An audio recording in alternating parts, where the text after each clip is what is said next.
are right now using this programming language, not C or Java or R that much. So first thing first, we'll start from the history of this programming language. So let's start.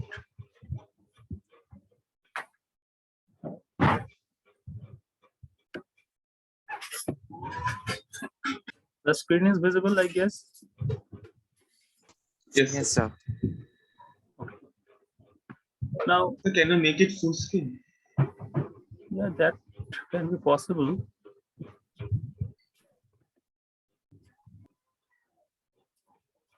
Okay. Okay. Okay.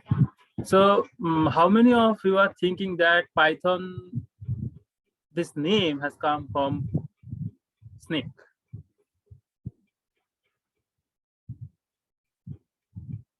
Can you raise your hand, or can you say why in the chat box that I can see?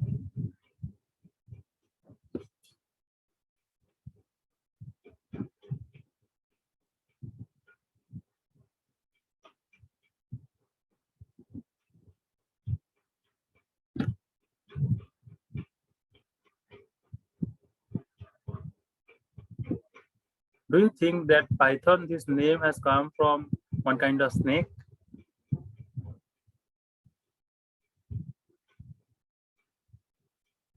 So this is a programming language. Yes, that is true. But the name of this program, that is Python. So all of you must have heard about the snake Python, right? So my question is whether this name has come from a kind of snake, that is Python. Is it so? No, Yes sir. or no? Okay. So Asif is saying no. Okay. So let's see what is the history behind this Python programming language. So Python starts with, the history of Python starts with ABC.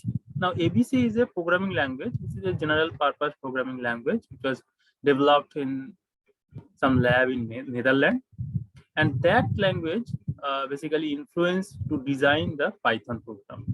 Now you must remember that this origin of name came from one TV serial, that is Monty Python. Okay. Now another important point to be remembered, that who is the creator of this programming language.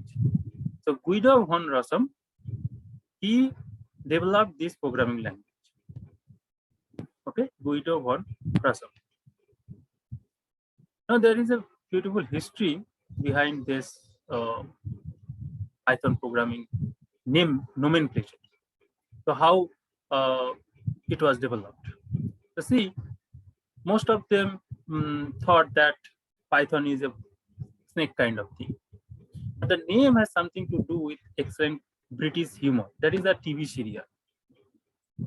Guido von Rossum, the creator of Python, wrote this language in 1996 about the origin of the name of his programming language. Now I am just reading that out.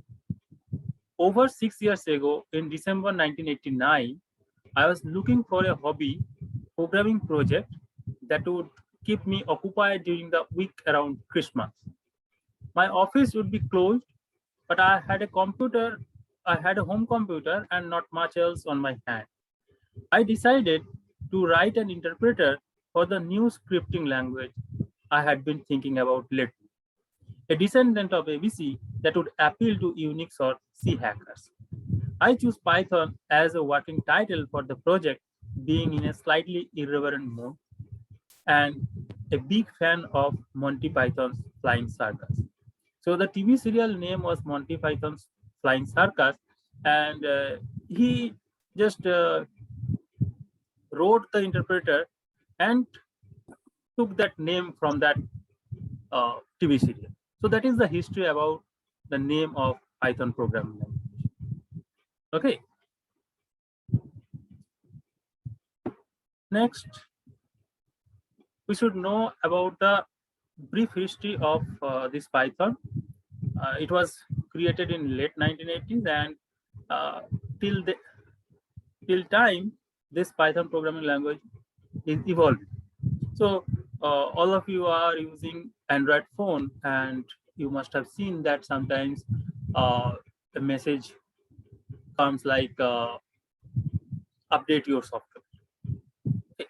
So that means you are updating your Android version time to time.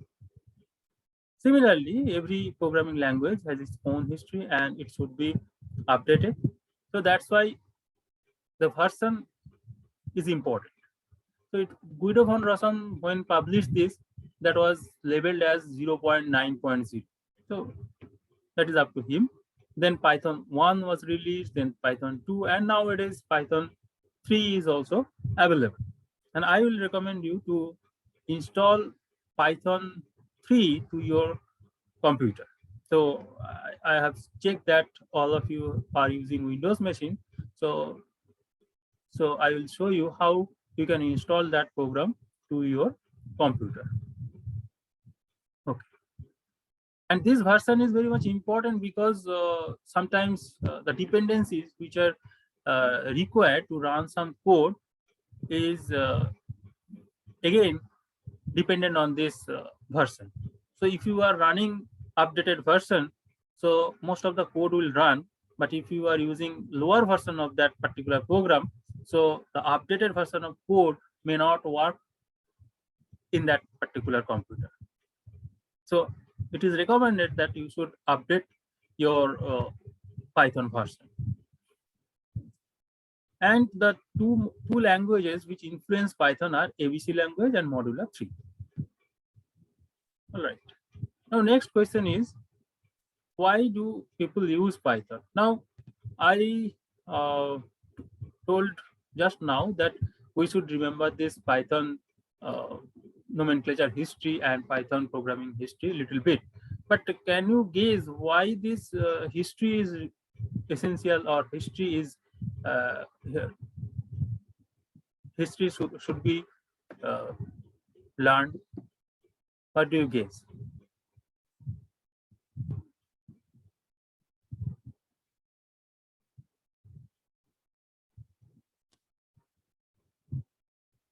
That's a programming language, and you are most of you are from biology background, so you may argue that why do we need to study this history and all these things?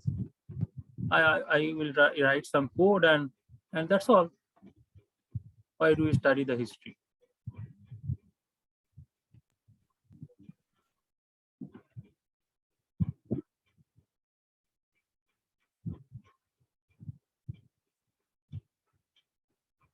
I'll be happy if you are interacting with me, because if I am only saying something, that is not good, because you are PG level student and it's a better practice to interact.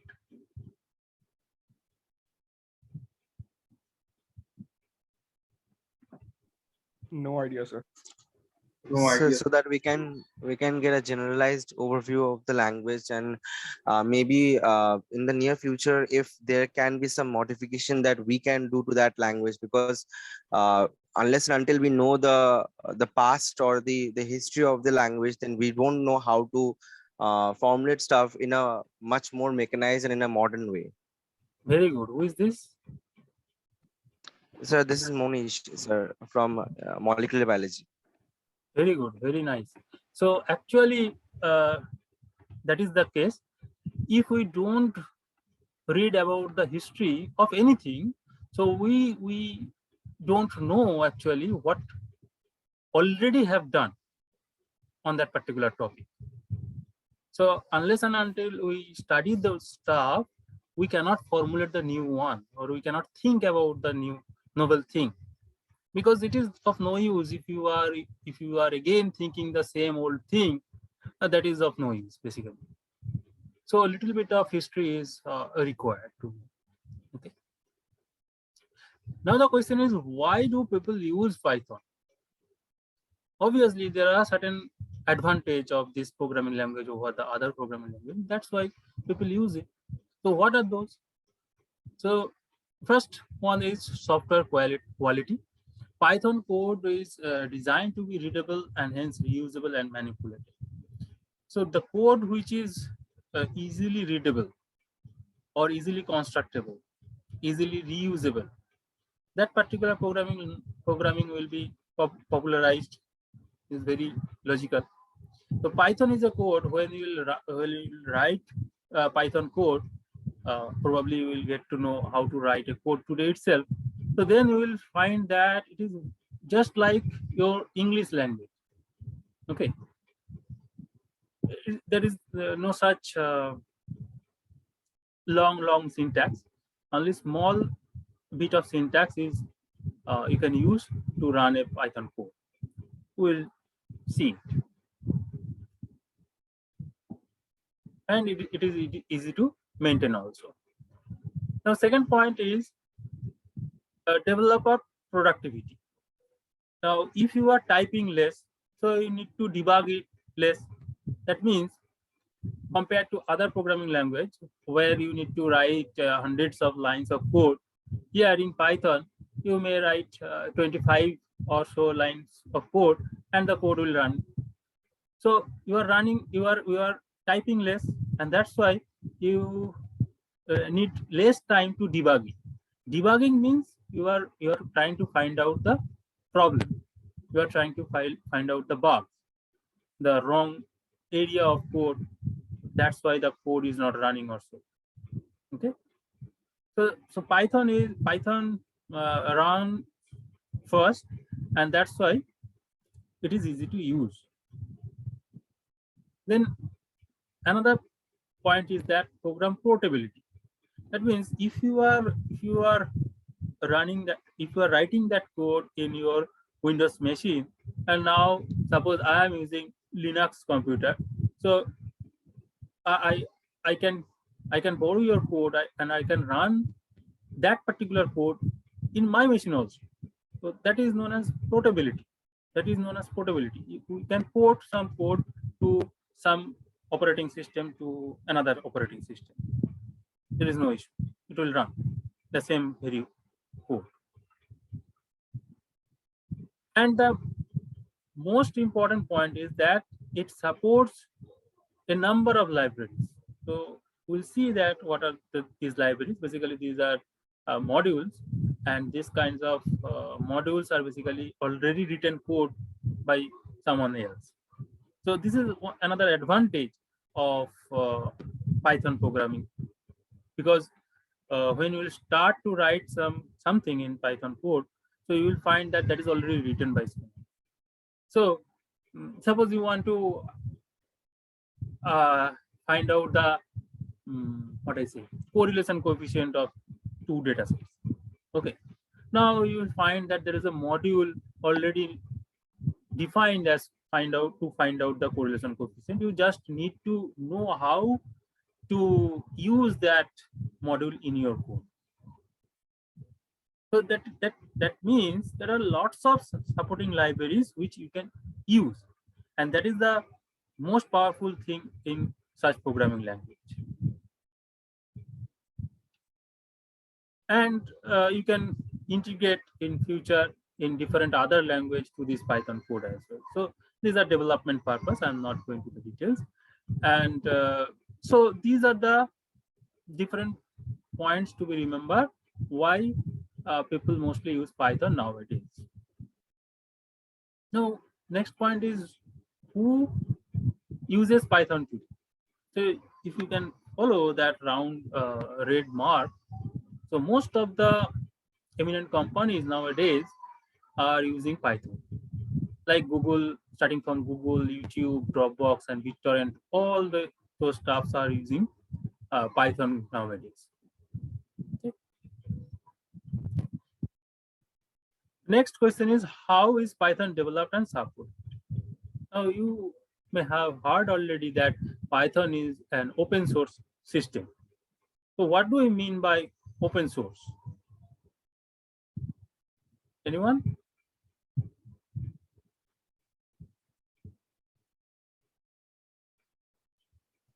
Something which is available to all. Internet. Yes. something is available to all. Any other point?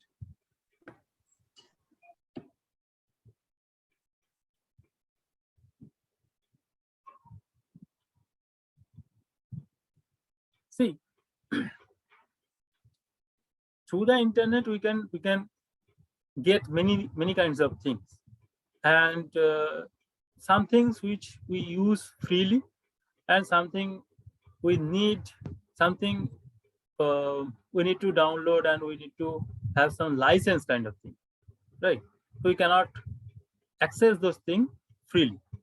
Now Python is an open source system which can be downloaded freely. You don't need to pay money to the Python developer.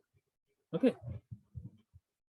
But you should remember that it has a community, developer community, those who are continuously monitoring the system.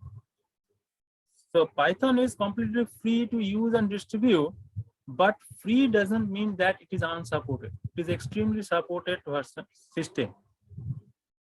And if you are writing a code, if you are trying to submit this to the community, they will check, they will, if it is running well, they can incorporate that thing to Python.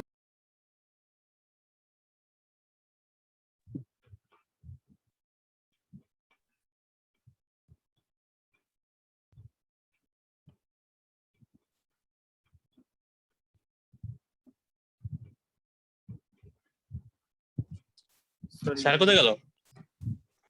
I was disconnected. Now I'm audible? Yes, sir. Yes, sir. It's audible.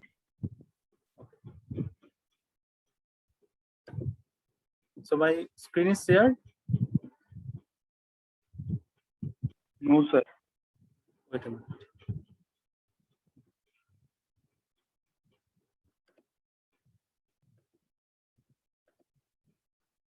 All right.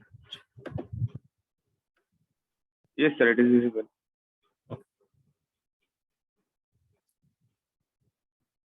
Now we discussed that free doesn't mean unsupported.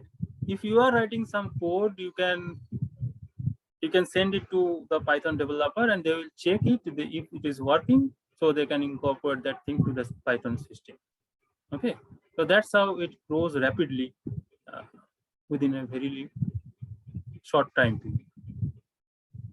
Now there are many points which in compared to other programming language, why Python is better in the aspect of runtime, memory consumptions, or source text length, or comment density, program structure, reliability, and the amount of effort required to writing them. So, okay, there are certain comparison about the speed, breadth, or enterprise. I am not going to the details of that. So now we'll see how we can install, because first and foremost thing that as you have not used this programming language, so you should know how to install the software to your computer, isn't it? Otherwise, how we will run this code? Where we will run this code? So I have already shared this material. Is it visible? Yes, sir. Yes, sir. Yes, sir. Okay. So if you follow the step, you can, I'm sure that you can install this Anaconda distribution to your computer. There will be no problem, because it is a free of cost software, and you can install this Anaconda distribution to your machine. I could show, but it is already installed to my system, so I cannot show step-by-step process. But obviously you can try this at your home, and if you are facing any kind of problem, you can inform me, then I can try to solve that problem. If you are facing any kind of problem to install this distribution. Now you may ask that why we will run this Anaconda distribution, because Anaconda is a distribution which not only useful to run this Python program, but you will find that different other softwares can be run through this. Okay, different other softwares like RStudio or the graphical interpreter. So all of these are integrated in this distribution. Okay, so it is better to install this so that you don't need to install separately different softwares. Now you will find that as you are using the Windows computer, so you click on this Windows symbol and then you will find an installer. Okay, I think you are using computer and you know how to install a software, so that is a guideline given here. You can use that protocol and obviously you can install this successfully. Now you need to check one thing, whether your computer is 64-bit or 32-bit. I think all of you have 64-bit machine. Even though you are not sure about which computer you are using, which type of computer, which type of OS you are using, so then you can right click on this symbol, this PC, and you will get these properties, and there it is written whether your machine is 64-bit or not. You can double check that thing first, otherwise it will not work. So now go back and click on this 64-bit graphical installer, and you will see that Python 3.7. So check that this is an updated version. So 3.7, you should install this version. Okay, so download it. After the download is finished, you will find the file over here and click on that, run, next. Click on the agree page. I recommended already there. Click on that, next. Okay, so you should check that whether the required space is available, because it is a huge program. It require about 3 GB data, 3 GB space. So check that whether it is available, and then click on next and install. Okay, so it will be installed. Okay, next and finish. Now after you finish this, you click here and you type Anaconda in the search box of your computer. Then you will find this app and you just open. So it will take some time, but it will open.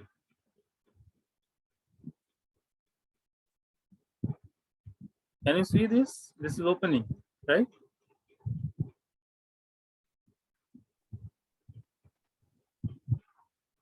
Okay. So this is the browser. This is the navigator page.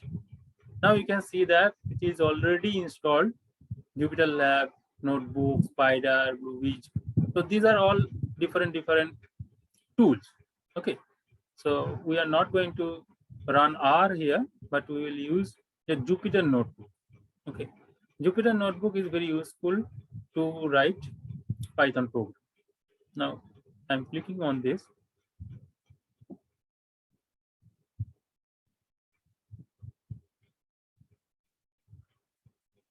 Now it is, now you can see that it opens in a web browser. Is it visible? Yes, sir. Yes, sir. Yes, sir. Okay. Now all the folders which are there in my computer, these are visible through this Jupyter Notebook. Now I will show you, there are certain documents I have already saved here. And you see, these are the notebooks, okay, which has the extension .ipynb, IPython notebook. So this is the extension, the files saved here in this notebook.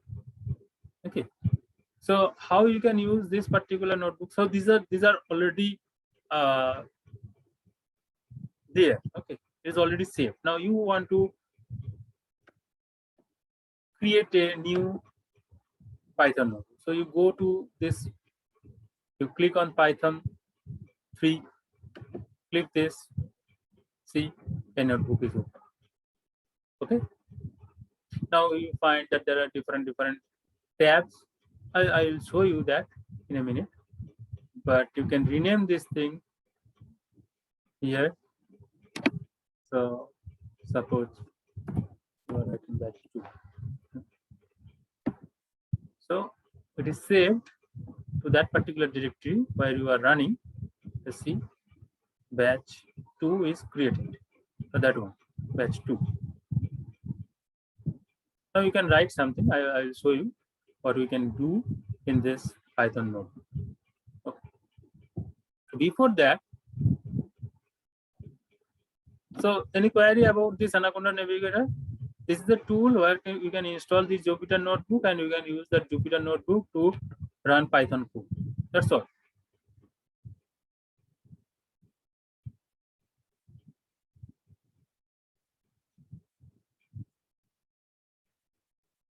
You can ask me if you have any questions regarding this Anaconda Navigator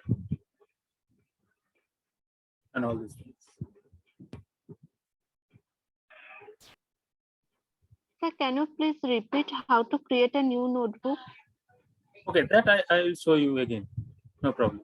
That I will show you. But before that, I would like to show you something that beside that Anaconda distribution, you can also use some other tools to run your Python code. Not an issue. So there is a book that is named as Python for Kids. So it is for kids, but any newcomer in programming field can use this book. It is very helpful for the newbies in Python programming. Very lucidly language it is written, and you will find that it is very much helpful if you are studying this. Okay, just wait a minute. I'm going to that particular page.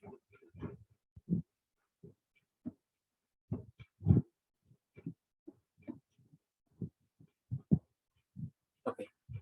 So why this book is very much interesting, that it is for kids, means the beginner, and as you don't have exposure to, many of you don't have exposure to any kind of programming language. So first and foremost thing is that you should know about what is a program, okay, and what is the difference between a software and a program. Okay, because you see, these are the very basic questions, because if you are going to moving to any kind of software company or any kind of biotechnological data analysis company, so they can ask this kind of basic questions, that do you know what is a program, or what is a software, or what is the difference between software and hardware. So you should know basics of these things also. So I am reading out this portion. A computer program is a set of instructions that causes a computer to perform some kind of action. Okay? Because you know that computer is a black box. It knows nothing. Whatever instruction is given to it, it can perform that much only. Nothing less, nothing more. It is not the physical parts of a computer like the wires, microchips, cards, hard drive, and such, but the hidden stuff running on the hardware. A computer program, which I will usually refer to as just a program, is a set of commands that tell that dumb hardware what to do. Software is a collection of computer programs. Okay, so program is a set of instructions, and software is a collection of computer programs. So that is the basic difference. All right. So now here you will find that how to install Python on your Windows machine. Okay. So for that, so previously I told you about the Anaconda distribution. Okay. So if you are facing any kind of problem to do that, you can install Python on your Windows 7 machine or Windows 10 machine, directly going to the website python.org. Okay. So the step-by-step process is given here. So you need to click on the Windows installer, then you can install for all user, and next you will finish this installation process and you will get this program over here. Okay, so now you can find that one IDE is already given to this Python program, and that is known as IDLE. Okay, now we will see what is IDLE also. Wait for a minute. Okay, so I think we are not using Mac, so I'm not going to that, and we are not using the Linux or Ubuntu, so you can use this also, and for that you need to install IDLE separately for Linux purpose. Okay, now once you have installed Python, so see, you will find this kind of window. Now, as I have already that in my copy in my computer, so if I write IDLE over here, it will pop up and I can open this thing. Okay, so this window you will find if you click on that. Got it? Can you see that? This is the IDLE cell. Yes, sir. And now in the first line, you can see that it is the version 3.7.4. All right. Now you can write your code here also, not an issue. You can write here also, and you can save that too. Now, the first thing is that you can use this Python cell as a calculator, right? Because computer was basically designed to calculate. Okay, and in biology, you need to calculate a lot of stuff, and another important aspect of this kind of programming is that you need to you can search something. Okay, suppose you want to search a small portion of sequence from a large portion of sequence, that may be DNA or RNA.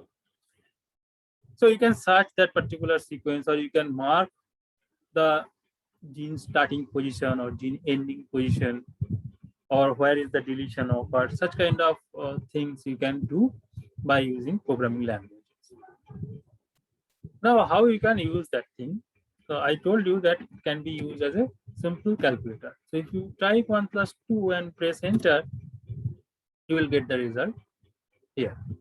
And this line is known as prompt. This greater than 3 greater than symbol is known as prompt line, where you can give some input. And the next very line, you will get the output. Okay, as simple as that. Now, if you want to save this thing, what you need to do? You can directly save this. Okay, but that will not save as useful file, because you will get this kind of stuff there. You don't need to do that. What you can do, you can open a new file. Okay, now in this new file, you can type something, and now you can save this file. I am saving it to my desktop and name it as test. File name is test, and it is already selected as save as type Python file. So I am not changing this one. So keep it, because it is a Python file. Now save that. And once it is saved, I am going back to my desktop to check that whether it is saved or not. So I can find that it is saved. Okay, and you can see that the extension of this is a py file. So double check that property. You can see that .py. So Python file extension is .py, just like your Word document file. what is the extension, .docx or .doc, that kind of thing. If it is a Python file, so you find that that is saved as .py. Okay. Now,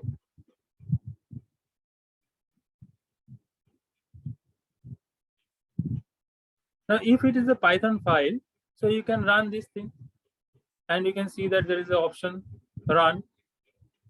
See, if you can click this, so the output will come to the next very cell. Okay. So ideally, the output should come here. You can see that test.py is run, and the result should be here. But what happened? Nothing has come. Can you tell me where is the problem? Anyone? Any guess?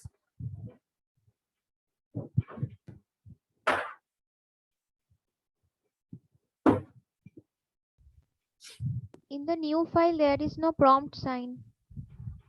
Okay, good.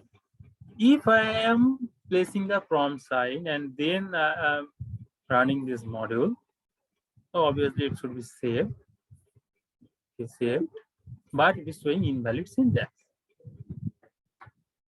Okay, so it is not the correct way to save a Python file, because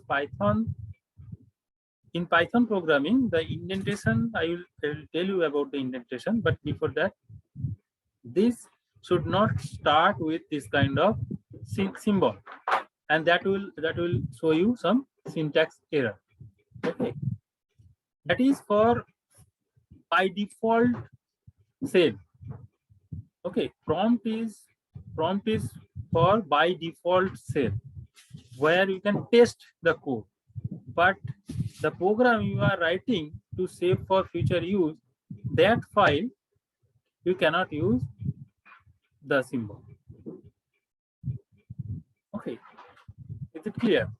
Now, any other guess?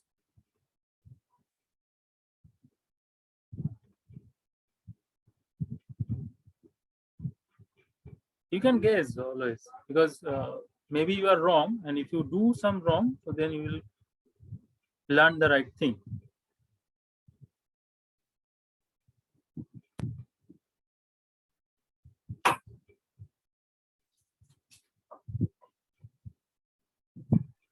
Sir, maybe there should be some new prompt line.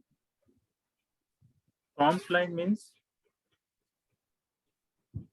this greater than symbol, 3 greater than symbol. No, I just mentioned that that is not the correct way, because you will get the syntax error then.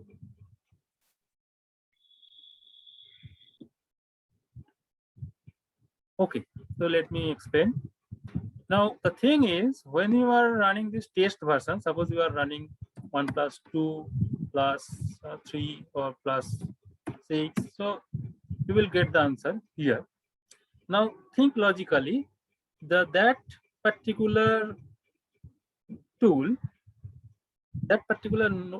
is designed so that it can take some value and it can add those values, and it can show that ultimate result to the next line. It is already told that particular thing, that you do this and do that. So that's why it is showing the result. But when you are running this code, you have just mentioned that do 1 plus 2. Okay, do 1 plus 2 and run this. Now, if you run this, you can surely check that it is running, because there is no syntax error, nothing. And even this prompt is also coming. That means that has run. Okay, but you cannot see the output. Why? Because you have not instructed to the code that you show something. And to show something, that is important to mention one line of code, that is print. Okay. Okay, so before that, I should store that value to somewhere. So suppose I'm giving that thing. Okay, so 1 plus 2, the result is 3, and this result should be stored in somewhere, and that particular thing can be printed out in any programming language. That is the rule. Now you use print command and you just mention this A.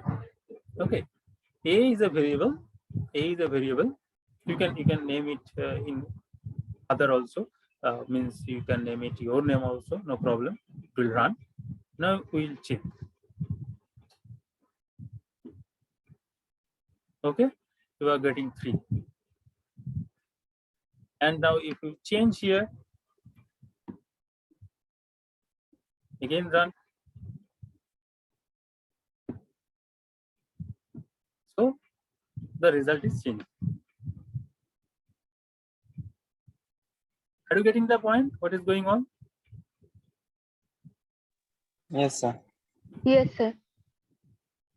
Well, so this is known as a container. Container means which can store some value. Okay, and that is a variable part, because every time that value can be changed. Okay, we'll discuss that thing in a minute. Just wait for a minute. So how to use this ideally